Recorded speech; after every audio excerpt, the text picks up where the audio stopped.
Good evening.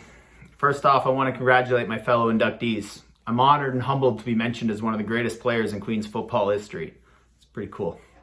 The great Jim Valvano once said, "The greatest gift anyone can give another person is believing in them."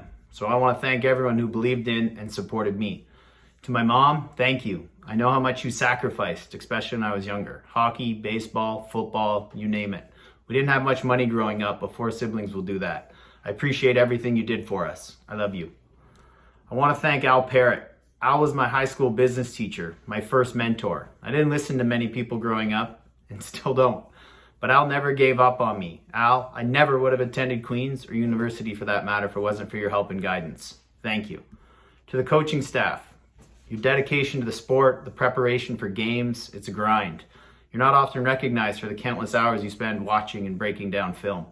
As I get older, having a family of my own, raising kids, I can really appreciate your commitment and sacrifice. To Coach McQuillan, Coach Goldie, thank you.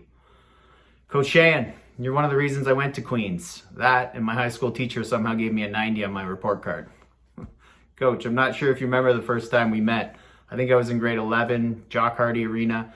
Ironically, I was standing in your foyer waiting outside your old office. I was looking at members of the old Queen's Football Hall of Fame, Mike Shad, Jock Climby. You came out and introduced yourself. Classic. See? I miss that voice. But what you did say is that if I work hard enough, someday you'll be on this wall. Thanks, Coach. I also want to mention the late Hal McCarney. If it wasn't for Hal, I wouldn't have come back for my 5th year. Very likely not inducted here this evening. You were Queen's football. Brad Smith. Nah, I'm not thanking you. Brad was a great captain, although having him lead the stretch line wasn't the greatest coaching decision. This likely contributed to the countless hours we spent in the training room together. That's quite outdoorsy of you. I miss those times. There's no one quite better than explaining the complexities of a sports injury than Dave Ross. Thanks, Dave.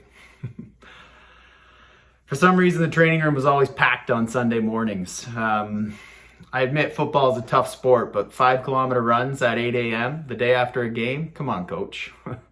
I always remember walking from campus down to the stadium at 8 a.m. We would be spending the 20 minutes talking about our injury and how we could rehearse our speech to get out of the run.